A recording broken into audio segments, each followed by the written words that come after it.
With episode number 170 of The Good Parts, a daily social media show where I go live once a day, Monday through Friday, to share one good part from my life and or business in an effort to help you and me create more happiness, freedom, and prosperity. And in today's episode, I wanted to share with you a very powerful insight that I picked up in a podcast I listened to yesterday with Mr. Jeff Bezos, the billionaire founder of Amazon. He did, I believe, his first long-form podcast interview on the Lex Fridman podcast, and I listened to the whole thing, and there was one big golden nugget that I pulled out of that I want to share with you today that I think can be very valuable for anyone who is in the mode of requiring decisions to be made. And hopefully you are making decisions, because it's the decision makers that make things happen, that make things move forward in life and business. And so I think we want to become the best decision makers we possibly can. Hey, Nick, good to see you. Thanks for tuning in. If you guys are catching me live or the replay, if you would, say hello down below like Nick did. I really appreciate it. So let me get into this. To intro this, though, I wanted to just let you know that in the book Think and Grow Rich, which is one of my all-time favorite books, the word decisions is mentioned 27 different times. I just did a search this morning, and for the past 10 plus years, I've been studying this book nearly on a daily basis and having lots of conversations via a mastermind that I attend every day. It's called the Grow Rich Mastermind. If you don't know about it and you want to learn about it, you can visit growrichmastermind.com. But anyway, because I've been doing this for so long, we've had a lot of conversations on decision making. And let me actually just read you a couple of quotes here. Hey, Danny, good to see you. Happy Freedom Friday to you. Thanks for saying hello. So here are just a couple of quotes from Napoleon Hill's book. Definiteness of decision. The one who wavers in decisions shows that he or she is not confident. This type of person cannot lead others successfully. So that kind of gives us an indication that in some decisions, you want to be firm and committed and non-wavering. That inspires confidence in other people, right? Hey, Lindsay, thanks for saying hello. She says, love listening. Yay, thank you so much. I really appreciate that. So another quick one is Napoleon Hill says, those who succeed reach decisions promptly and change them, if at all, very slowly. Those who fail reach decisions, if at all, very slowly and change them frequently and quickly. So anyway, that's just a little sample of what's in the book Think and Grow Rich. In reading this book years ago, one of the affirmations that I gave myself was, I make decisions quickly and swiftly move forward, or something like that, because I wanted to condition my mind to get into the habit of decision making. Move it, find out what I need to understand about this decision, then make the decision and move forward. And so the conversation, though, that's popped up in our mastermind for a lot of years now is it really true that successful people make decisions quickly? Is that really true? Do they make all decisions quickly, or are there some decisions they might make a little more slowly? I want to know what you guys think, to that question, because we've had a little bit of a debate, going back and forth. And this thing that I heard Jeff Bezos say, I think describes it perfectly. The perfect way to look at decision making. And here's what he said. He said that there are two types of decisions generally that most of us are going to be making. One type of decision, he called it a two-way door decision, and another type of decision is a one-way door decision. So a two-way door decision is one where you can make the decision and walk through the door, and if you discover that you made the wrong decision, you can turn around and walk right back through the same door that you came through, and then go find another door to walk through. It's not a big deal, right? Whereas a one-way door decision is the door that when you walk through it, there's so much resource, energy, money, time invested in this one-way door decision that once you walk through it, it's going to be really difficult, if not impossible, to turn around and roll that decision backwards. So some examples of that, just generally speaking, would be like, if you're building a software company and you are trying to figure out what kind of code to use, and you pick a certain type of code, and then you get all the way into the development of your project. Let's say you've put in tens or hundreds of thousands of dollars to discover that, oh, shoot, we picked the wrong type of code. Like, that's going to be a really, really hard one to walk your way back out of. I mean, you still can, but it's going to be hard. So what Jeff said, and I think this is accurate, is he said the first thing you want to do is understand what's the difference between a two-way door and a one-way door decision. And on the one-way door decisions, here's the key when it relates to timing, is because you're going to commit so hardcore, those decisions actually would be better if you slow down and you don't make that decision hastily. He said, slow that down, gather all the information you need so that when you do walk through that one-way door, you're as certain and confident as you can be that that was the right door to walk through. Whereas these other small decisions, we can learn to make those a little quicker. Like, yeah, we still want to get, as much information as we can, but then decide, move. Oh, this is a one-way door decision.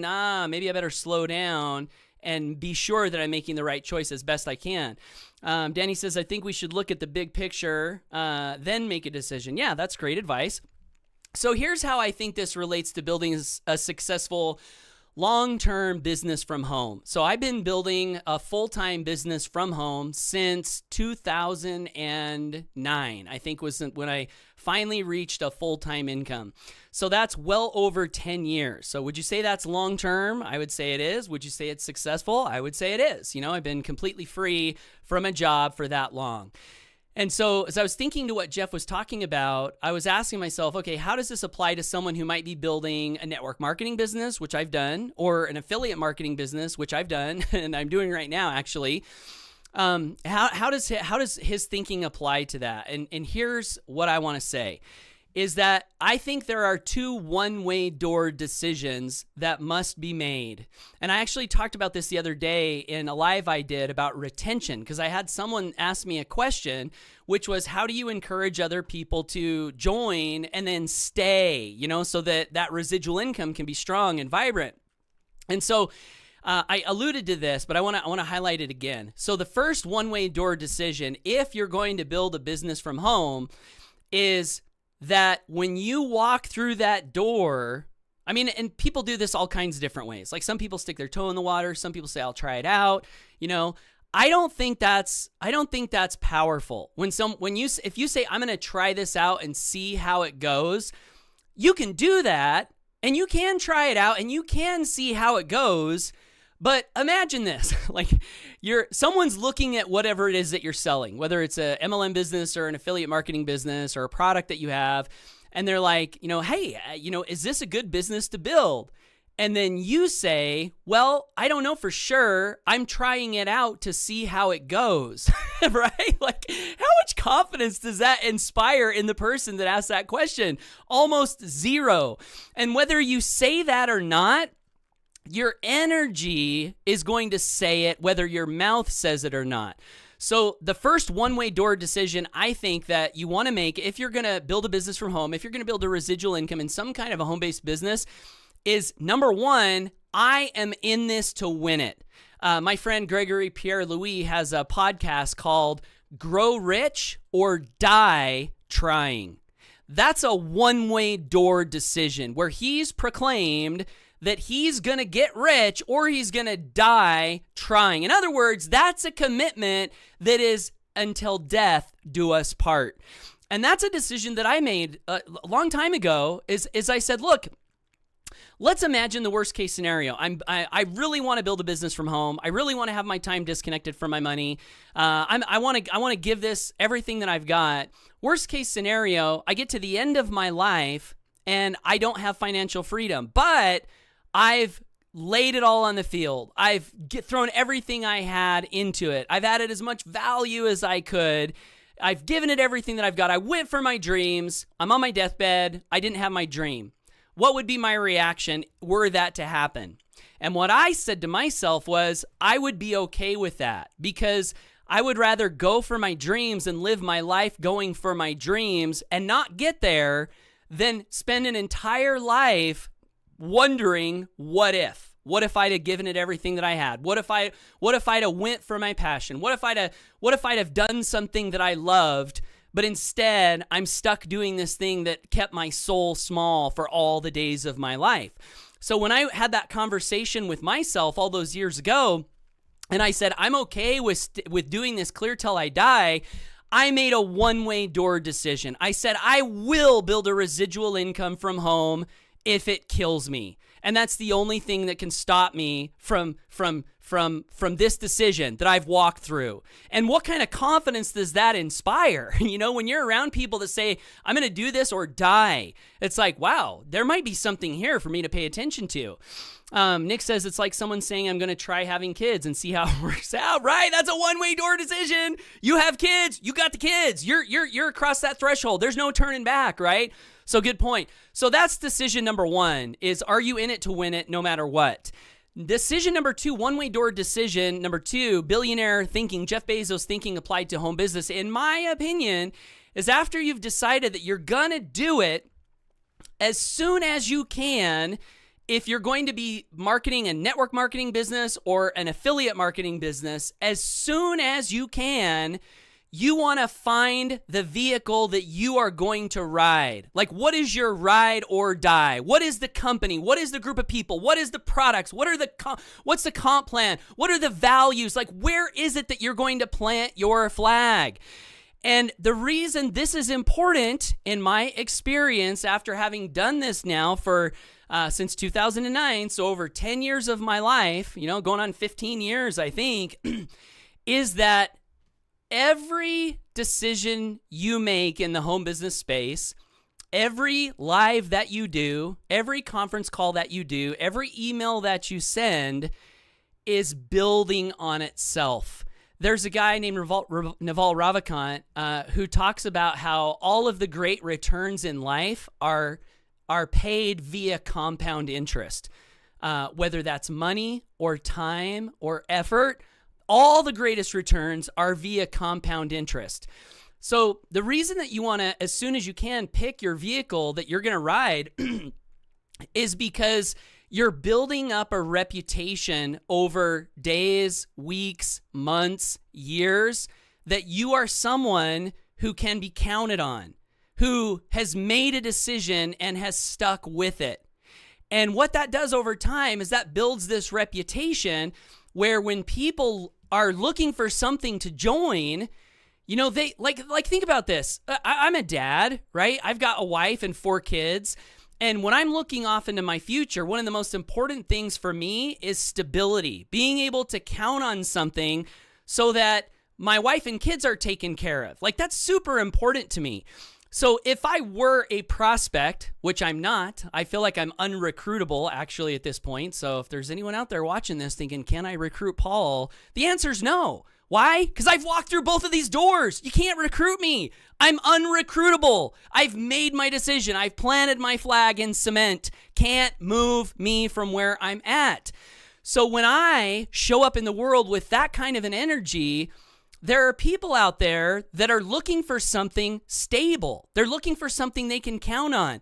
And when they go watch one of my videos from 4 years ago or 5 years ago, and they see that, wow, Paul is committed. He shows up every day. He ain't kidding around. Maybe Paul would be someone that I might want to join with because I can count on his decision.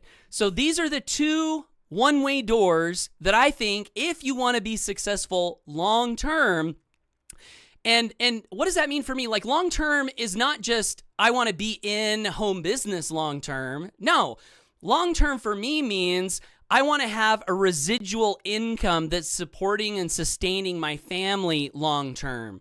So you might be like, there's examples of people that are in home business for 20, 30, 40, 50 years, but every few months they're starting over. Their income's going away. They're rebuilding. They're launching some. No. That's not what I want.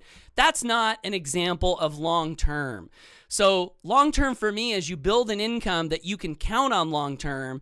And for that, I do believe these two one-way doors are required. One, The residual income from home is for you. You're going to do it no matter what it takes. You're going to find out what you need to find out. You're going to learn what you need to learn. You're going to do what you need to do no matter what to grow an income from home. That's one-way door number one. That's one-way door number one. And then one-way door number two is you're either going to you could build something yourself. Like that's an option. There's just a lot more skill and experience and credibility that might go into doing that. If you're not going to build something yourself, like a product or a service or a company, then you have to find something that's already been built. And this is a form of leverage, by the way. So wealthy people understand and use leverage. Leverage is getting more with less. So when you find an existing product or an existing service that someone else has created, that they already know that this is a valuable product, they already know this is valuable service, they've done the work of creating it, it's ready to deliver. That's why you might want to find something like that, because now you can just like jump over a lot of the initial barriers of building something yourself. But you got to find the one that you're going to stick with, that you're going to be proud to promote long-term, far off into the future. So that's one-way door number two. So anyway, those are my thoughts, guys. Bill Fever says, I'm working toward a residual income that grows with every sale. Awesome. Danny says, you always open my mind to see things in different ways. Yay, that's my goal. Thank you. Right? Thank you so much, Danny. Danny says, it's never too late. Fight for your dreams. Amen to that. Christian says, yes, very important to plant our flag. I think so, I really do. So anyway, guys, that's my message. If you're finding me for the first time and got value from this and want to learn more from me, I'd love to encourage you to subscribe to me on social media. I do these lives every day, Monday through Friday. And if you want to get the best from me and be sure that you don't miss out on my future content, I would love to invite you to visit myfreedomfamily.com, subscribe to my email list there, and then also while you're there, you can see the business that I co-founded 6 years ago. Why? Because I wanted something long-term. I wanted something that I could be proud of. I wanted something that wasn't here today, gone tomorrow. I wanted something that was honest, that I could, just like ride this vehicle clear to the end of my days. I wanted something that paid a high commission. I wanted something that was giving back to the world via the products that we have, but also via the charity that we've aligned ourselves with. So for all of those reasons, I started a company 7 years ago, actually, that you can take a look at. And maybe it could be your doorway number two. It could be that, or it also could be a place where you can utilize our tools and our training and our coaching to better build a business that you already have. And there's no force on our end. We love to encourage people to make the best decisions for them. But there's really a great chance if you want to build an income from home or residual income, I think there's a high probability that what you see at myfreedomfamily.com could be of benefit to you in some way. So I would encourage checking it out. So that's it, guys. Hope you have a great day. Have an awesome weekend. Thanks, everyone, for tuning in. Lindsay says, you and your business is a blessing to me. I'm loving it. Yay! So happy to hear that. Thank you, Lindsay. I look forward to meeting you and getting to know you, hopefully sometime soon. So